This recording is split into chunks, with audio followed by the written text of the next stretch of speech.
Hello and welcome to In the Lab. I'm Mr. Walker and this is my guest presenter. Hello, I am Hannah from 9 Winter.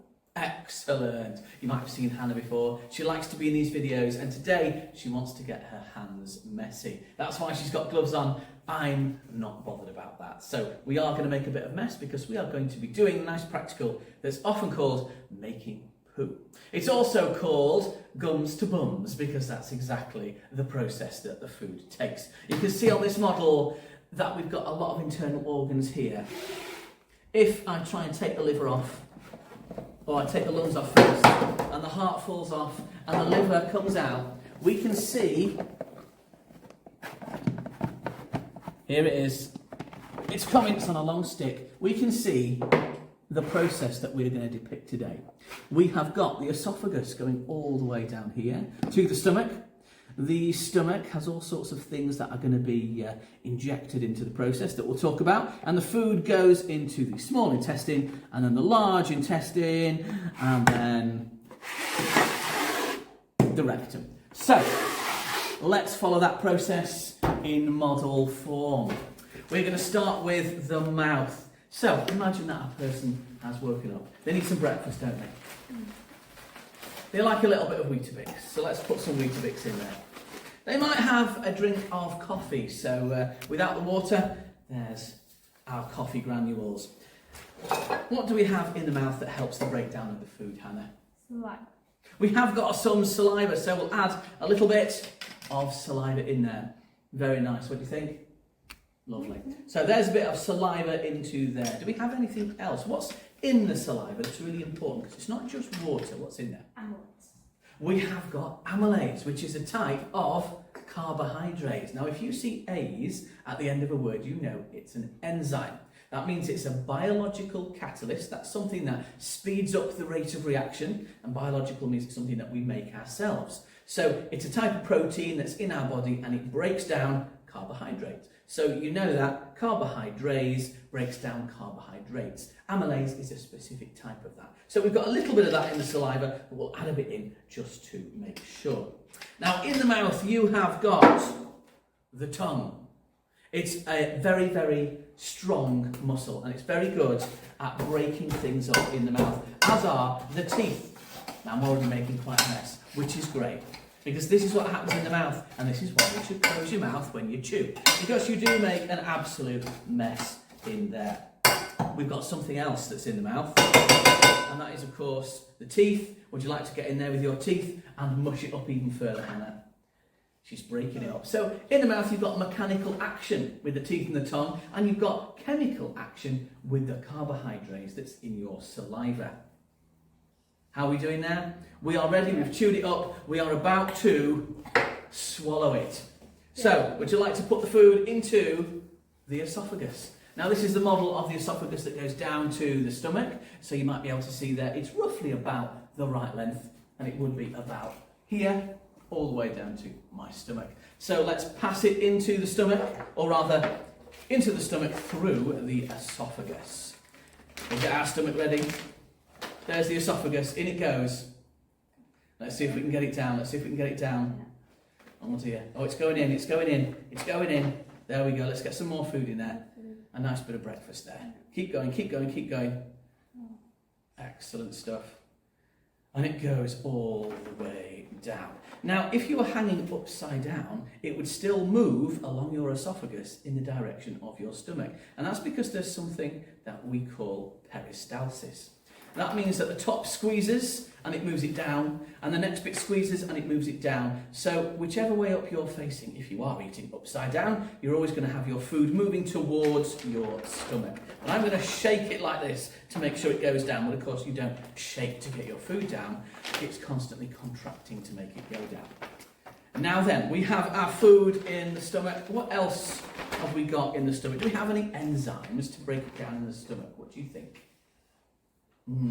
What do you reckon? I know we have acids in our stomach, but what they are? Do you know what? We do have stomach acid.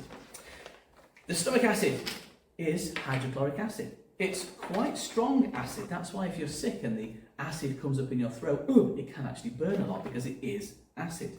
It would damage you if you didn't have a a really strong and thick stomach lining to prevent it from burning through your stomach cells and getting out into the rest of your body.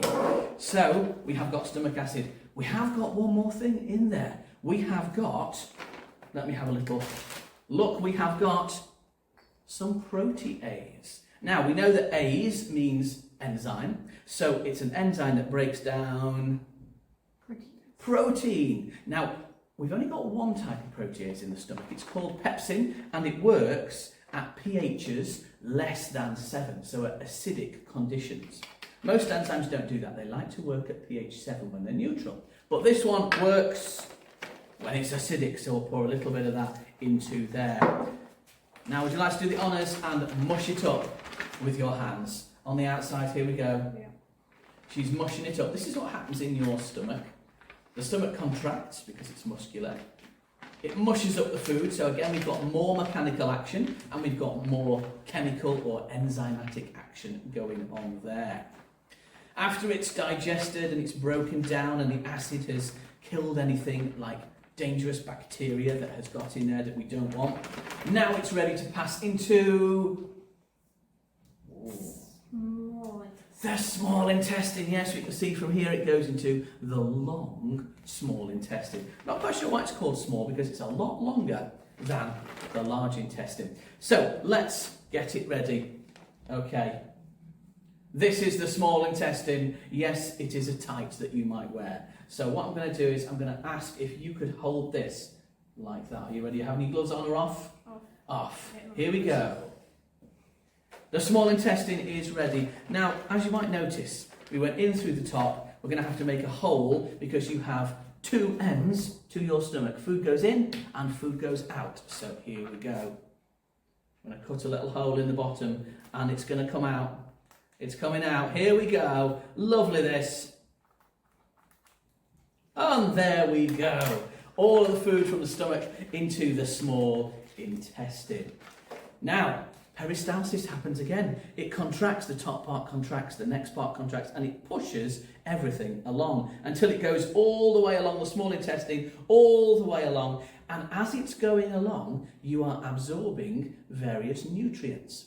So the things that you want in your body are being absorbed through the wall into your blood vessels that surround the intestines, and the blood vessels take them away to the rest of the body. But there's something else we need to add. What also goes into the top of the small intestine to help digestion? Do you know?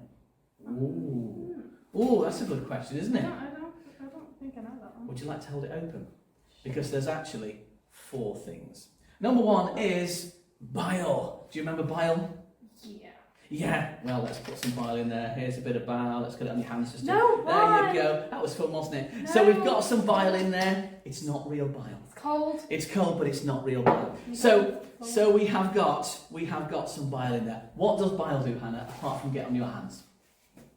Break it down, I'm guessing. Oh, it doesn't actually break it down. Now, bile is slightly alkaline. So how do you think that's going to help what's just moved into the intestines? You remember it's come from... neutral, so it won't damage the small intestine. You've got it. It came from the stomach with the stomach acid. So it neutralises the acid so that the acid is no longer going to damage the small intestine. We also need some more, and I'm not going to pour this on your hands this time, don't worry. We have got... I certainly won't. We have got some lipase. Lipase is an enzyme. It breaks down lipes. What are lipes?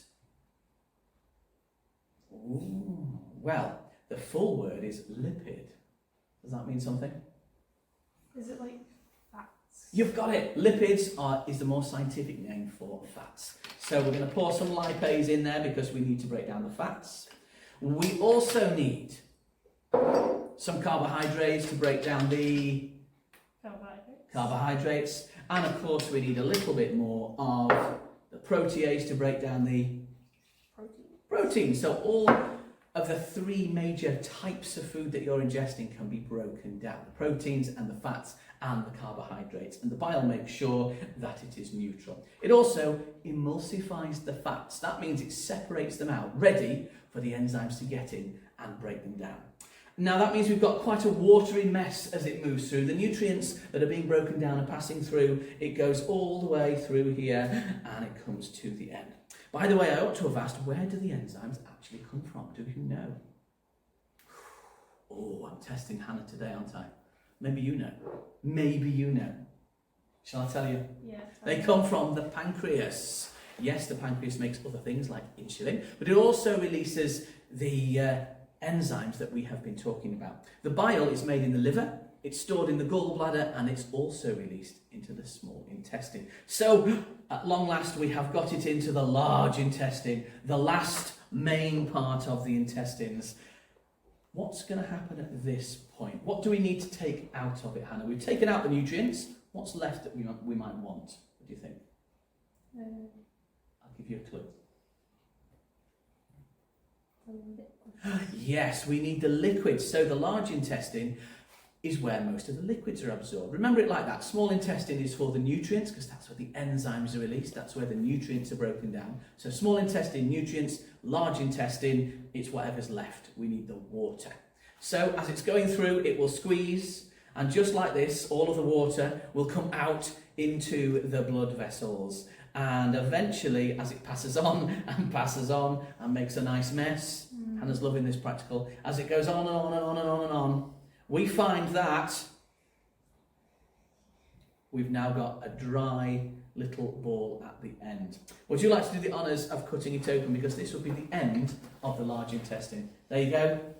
I'm going to hold it there for you. Give it a nice cut. Here we go.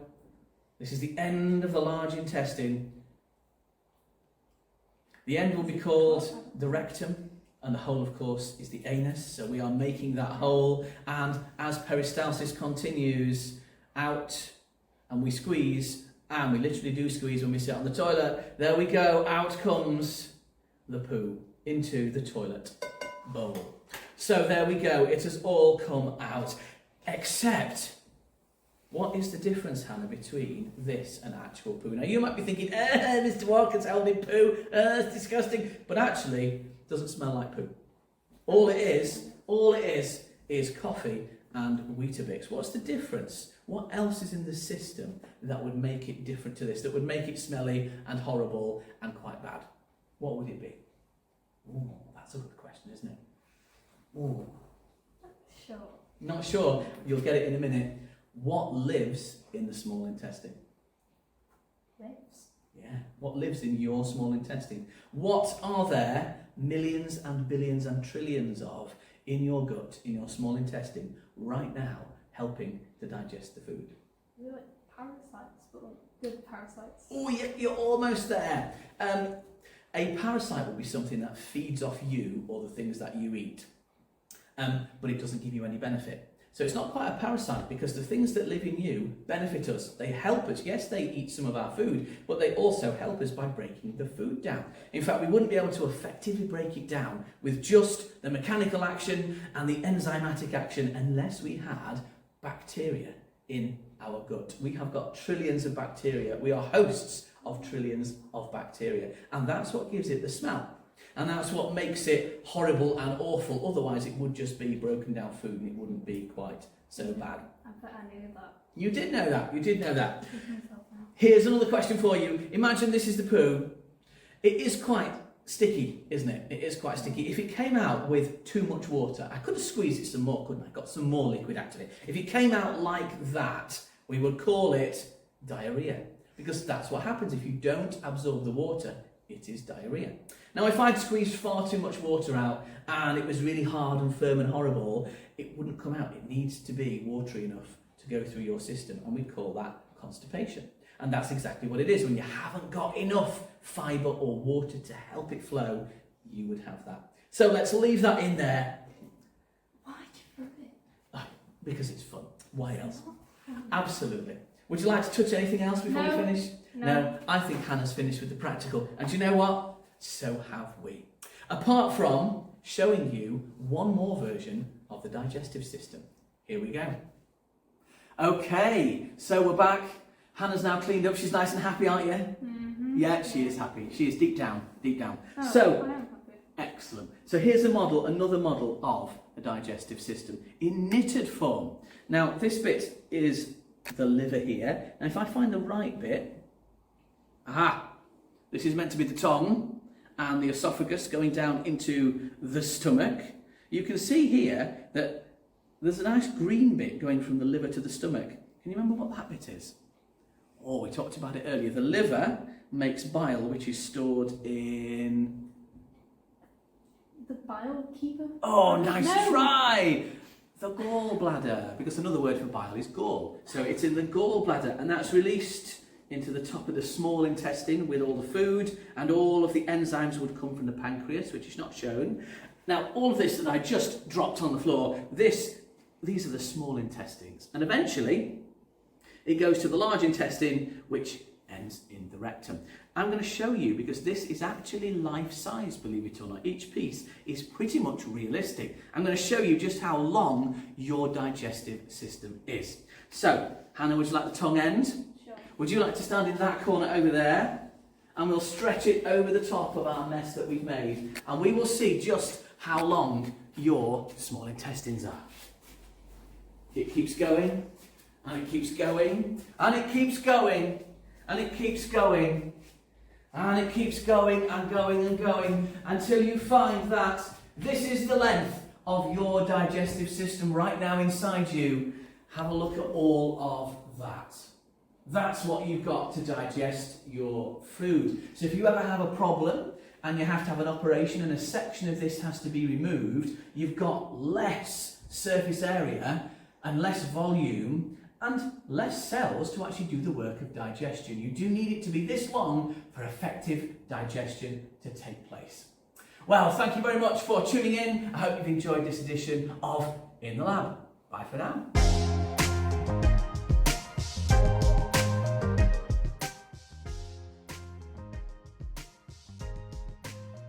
Like and subscribe. He's got poo on his bum after all that. I'm having to wipe his bum. Like and subscribe to In the Lab.